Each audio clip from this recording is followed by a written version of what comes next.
Hello everyone, চলে এলাম নতুন একটা ভিডিও নিয়ে। এই ভিডিওটা হচ্ছে ভাইফোঁটার ভিডিও।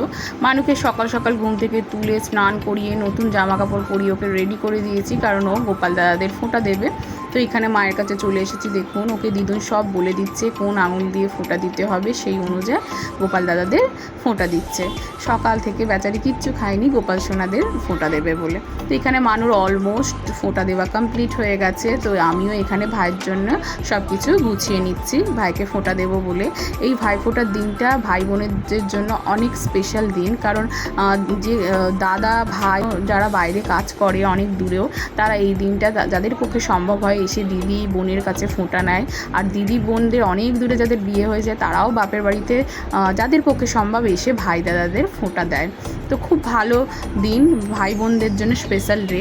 তো এখানে দেখুন দুপুরের আজকের মেনুতে ছিল, মা করেছে এখানে সাদা ভাত, আর এখানে পুঁই শাকের চচ্চড়ি, তার সঙ্গে ছিল মাছের ঝাল, আর তার সঙ্গে ছিল মাংস। খাবার দাবার নিয়ে কোনো কথা হবে না, খুব ভালোই টেস্ট হয়েছিল খাবার দাবার। আর তার সঙ্গে ছিল হচ্ছে শসা, লেবুর তো মাস্ট, ওটা তো থাকবেই। আনারসের চাটনিটা একটু অন্যরকম করে করা হয়েছে, কারণ আনারস কেটে পুরো মিক্সিতে এটা পেস্ট করে নেওয়া হয়েছে, যার ফলে পুরো একদম দেখুন মিহি হয়েছে, খেতেও বেশ ভালো হয়েছিল। ভিডিওটা ভালো লাগলে একটা লাইক করে দেবেন। টাটা।